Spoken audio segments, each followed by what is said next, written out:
네 번째로 부처님의 12연기법에 대해서 말씀드리겠습니다. 부처님께서는 삶의 일체가 고라고 하셨는데, 즉 일체계고라고 하셨는데, 그 고의 원인을 12연기법으로 설명하셨습니다. 12연기법이라는 고의 원인으로 12개의 요소들이 서로 원인과 결과의 관계로 이어진 연결고리를 말합니다. 부처님은 인간의 삶에는 분명히 고가 있는데 그것이 언제부터 발생하는가를 찾기 위해서 인간의 수태하는 과정부터 추적하였습니다. 12연기법의 명색이란, 즉 이 명색이란 뭐냐면은 남자의 정자와 여자의 난자가 하나로 합칠 때 식도 함께 합쳐서 비로소 수정이 된다고 하였습니다. 그래서 사람의 시작은 명색이며 이 명색이며 여기서 명은 마음을 말하고 색은 물질, 즉 육체를 말합니다. 즉 수태가 이루어지려면 첫째 정자, 둘째 난자, 셋째 식 등의 삼자가 합쳐야 되는데 이것을 삼합이라고 하였습니다. 여기서 식이란 죽은 사람의 의식체, 즉 영혼, 혼백을 말합니다. 이와 같이 수태가 성립되면 난자와 정자에 의하여 하나로 합쳐진 것은 태아의 육체를 형성하고 식은 태아의 마음을 형성하게 됩니다. 다음은 육체란, 이 육체란 뭐냐면은 명색으로 시작된 태아는 10달 동안 자궁 속에서 성장하면서 눈, 귀, 코, 혀, 피부 및 의식 등 6가지 감각기관을 형성합니다. 불교에서는 눈, 귀, 코, 혀, 피부 및 의식 등 6가지 감각기관을 육체라고 부릅니다. 그래서 12연기에서는 명색은 육체를 낳는다고 말합니다. 즉 명색은 육체를 낳는다고 말합니다.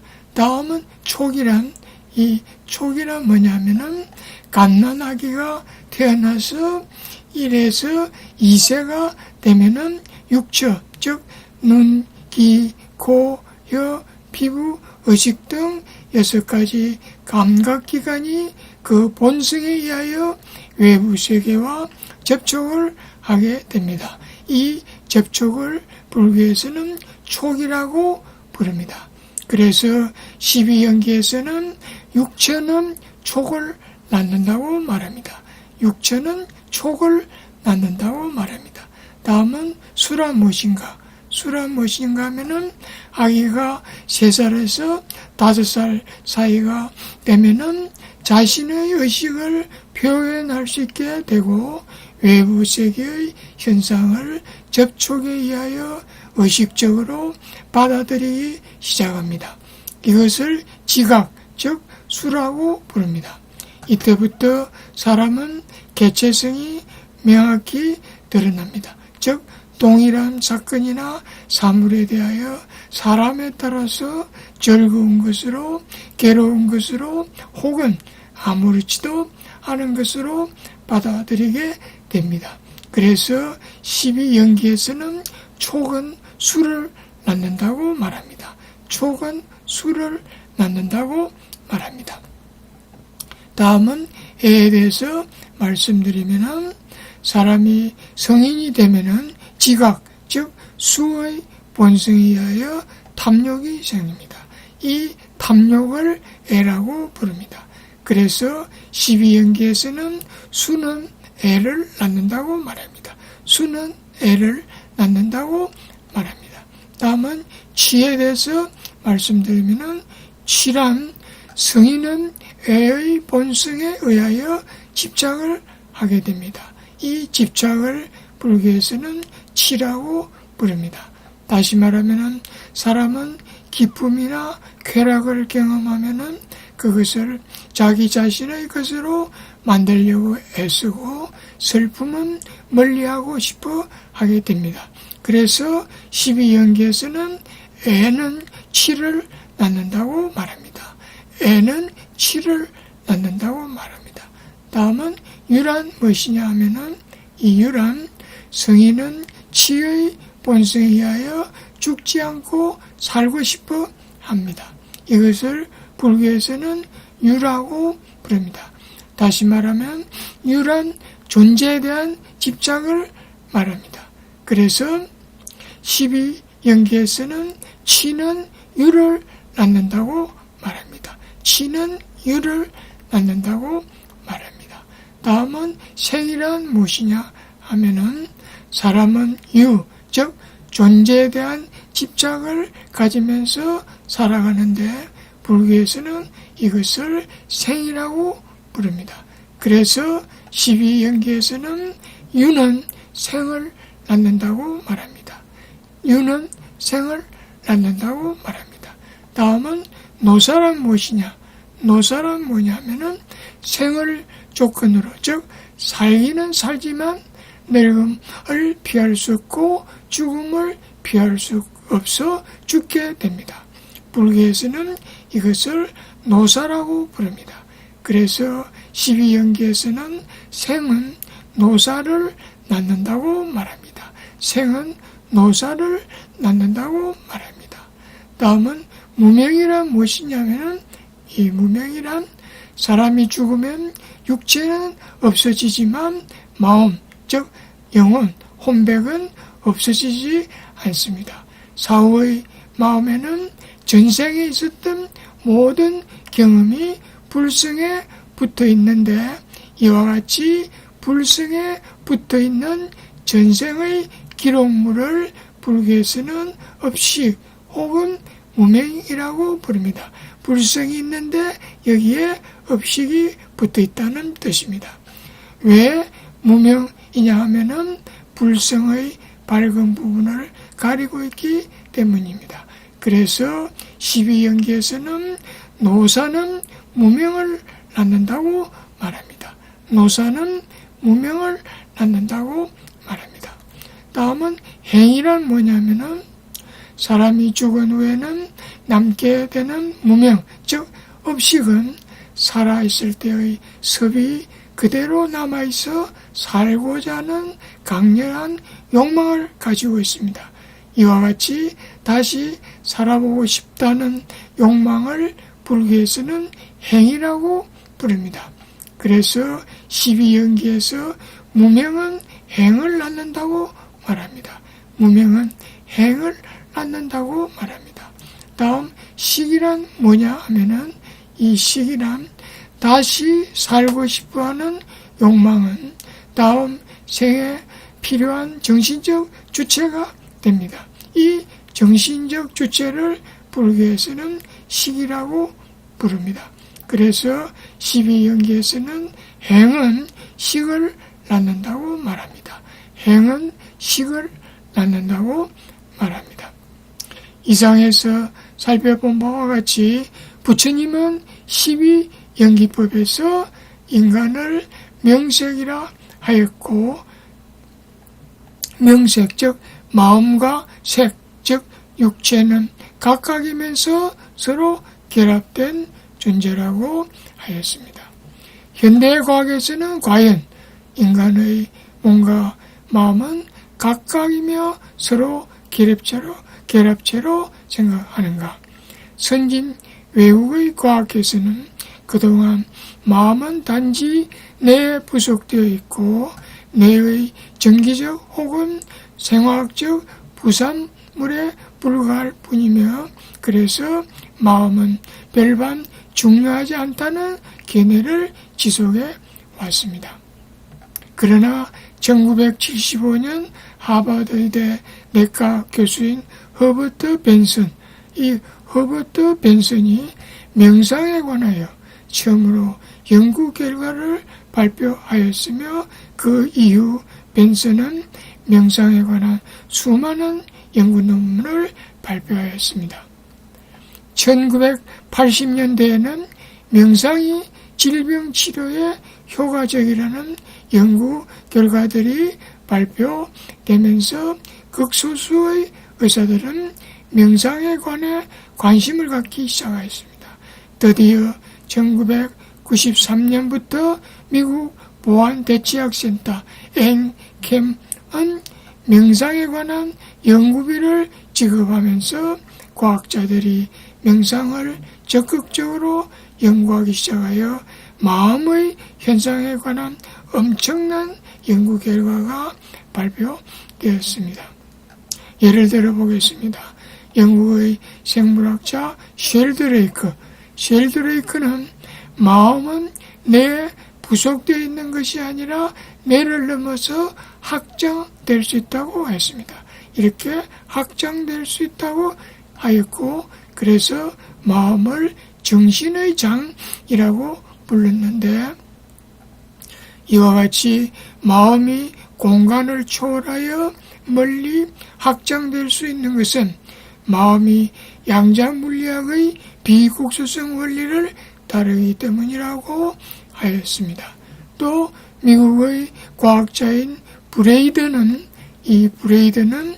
우주 공간은 디바인 매트릭스, 즉 신적 매개체로 충만되어 있고, 사람의 마음은 양자 파동, 콘텀 웨이브이며, 따라서 먼 거리에 있는 생물이나 무생물에 영향을 미칠 수 있다고 하였습니다. 또 미국의 의사이며 줄기세포 전문가인 브루스 립턴은 마음은 양자 파동이며 마음의 종류, 즉 긍정적인 마음과 부정적인 마음에 따라서 그 주파수와 파형이 각각 다르다고 하였습니다. 보시는 바와 같이 긍정적인 마음은 깨끗한 쌓임 파인데 비하여 부정적인 마음, 슬픔, 분노, 좌절 등은 보시는 바와 같이 불규칙적인 파형을 보인다고 하였습니다. 최근에 대동일장 이론으로 가장 주목받고 있는 물리학자이며 수학자인 스위의 나심 하라메이는 우주의 공간은 초의식 에너지로 충만되어 있는데, 이와 같이 이 초의식 에너지로부터 우주의 모든 것, 즉 물질적인 것과 정신적인 것이 분화하는 것이라고 했습니다. 물질계와 정신계가 분화하는 것이라고 했습니다. 또 하라메이는 존재하는 모든 물질은, 이게 물질이라면은 에너지장을 지니고 있는데, 이 에너지장은 공간의 에너지를 흡수하는 블랙홀과 공간의 에너지를 방출하는 화이트홀로 구성되어 있다고 하였습니다. 또 하라메이는 인간의 마음은 몸과 별개로 되어 있다고 했으며, 그 이유는 뇌수종 환자 중에 천재도 있기 때문이라고 했습니다. 뇌수종이란 이 뇌에 물이 차 있는 환자인데, 이게 정상적인 사람의 뇌는 뇌조직으로 꽉 차 있습니다. 그런데 뇌수종 환자는 뇌조직은 얼마 되지 않고 거의 대부분이 물로 차 있는데, 이런 환자에서 천재가 있다는 것입니다. 다음 미국의 물리학자이며 명상 전문가인 하게리는 우주 공간은 순수 의식장으로 충만되어 있고, 물질계와 의식계는 순수 의식장에서 서로 연결된다고 했습니다. 이 순수 의식장에서 물질계와 정신계가 연결되며 사람은 누구나 순수 의식장을 소유하고 있다고 하였습니다. 또 러시아 물리학자인 코르토코프는 마음을 비롯하여 어떤 에너지도 차지할 수 있는 장치를 개발하여 GDB라고 하였는데, 이 장치는 인체의 생체장도 측정할 수 있고 환경의 에너지장도 측정할 수 있다고 했습니다. 코르토코프는 스트레스 환자를 GDB로 촬영하면은 스트레스 경중에 따라서 의식 파동이 다르다고 했습니다. 즉 가벼운 스트레스 환자, 중간 정도의 스트레스 환자, 심한 스트레스 환자는 보시는 바와 같이 그 의식 파동이 다르다고 했고 또 코르토코프는 명상가 혹은 심령치료사가 치료하는 중에 GDB로 촬영하면 특이한 의식 파동이 나타난다고 했습니다. 보시는 바와 같이 명상가나 심령치료가의 이 의식 파동을 볼 수가 있겠습니다. 또 코르토코프는 집단으로 명상하거나 기도하는 사람들을 대상으로 GDB를 촬영하면 의식 파동이 증가한다고 했습니다. 즉 집단으로 명상하기 전에 의식 파동이 이렇게 낮은 수준이라면 명상을 하거나 기도를 하면 의식 파동이 증가한다고 했고 또 코르토코프는 많은 사람들의 관심이 집중할 때 GDB를 촬영하면 의식 에너지의 파동이 증가한다고 했습니다. 즉 많은 사람들이 모여서 있을 때 강의를 하기 전에는 의식 파동이 낮았는데 강의를 시작하여 의식이 집중됨으로 해서 의식 파동이 높아진다고 했습니다. 또 코르토코프는 명상가가 원거리에 위치한 물에 에너지를 보낸 다음 물을 GDB로 촬영하면 물의 파동 에너지가 증가한다고 했습니다. 즉 대조군에서는 물의 파동 에너지의 변화가 없는데 보시는 바와 같이 에너지를 보낸 경우에는 이같이 낮은 값에서 물의 에너지, 파동 에너지가 증가하는 것을 볼 수가 있겠습니다. 또 코르토코프는 사람이 죽은 후 3일 동안 GDB를 이용하여 시신주의의 에너지를 측정하면 죽음의 종류에 따라서 의식 파동이 다르다고 하였습니다. 즉 사이언스한 경우에는 죽은 후에 의식 파동이 곧 금방 낮은 수준으로 떨어지는데 교통사고로 죽은 경우에는 죽은 후에도 의식 파동이 높은 상태로 있다가 갑자기 떨어진다고 했고 자살하는 경우에는 죽은 후에도 의식 파동이 낮았다가 높았다가 낮았다가 높았다를 반복한다고 했고 특히 밤에는 의식 수준이 파동이 상승한다고 했으며 이러한 원리를 이용해서 범죄의학에 사용할 수 있다고 했습니다. 또 코르토코프는 사후의 연구에서 영혼이라고 할 수 있는 구조물을 GDB로 촬영할 수 있다고 했습니다. 여기서 희게 보이는 부분이 영혼을 촬영한 것이라고 했습니다.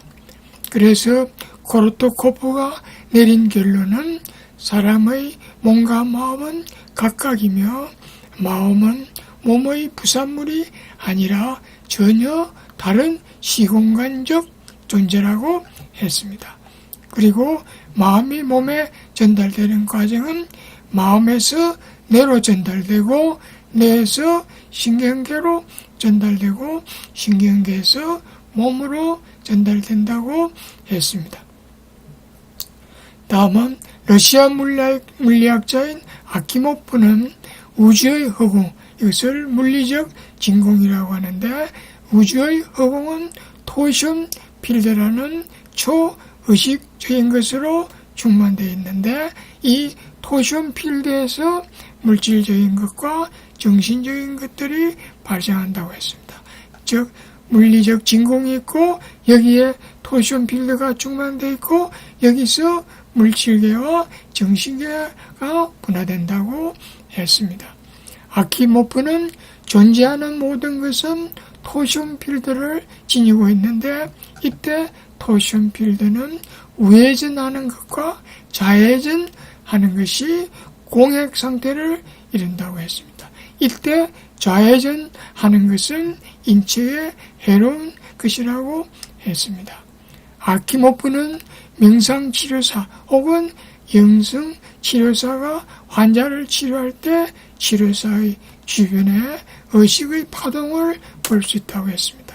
이것은 여성치료사의 의식 파동을 볼 수 있고 이것은 남성치료사의 의식 파동을 볼 수가 있습니다.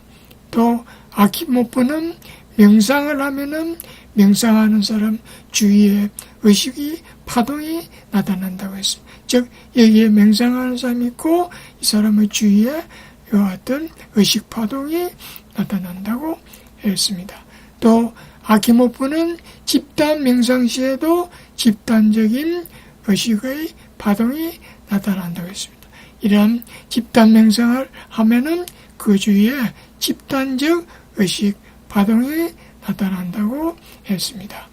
이상을 종합하면은 사람에서 마음은 확실히 존재하는 실체임을 알 수 있고 그리고 그것은 내 부속된 것이 아님도 확인할 수 있고 마음은 마치 파동 에너지처럼 작용하는 것도 알 수가 있습니다.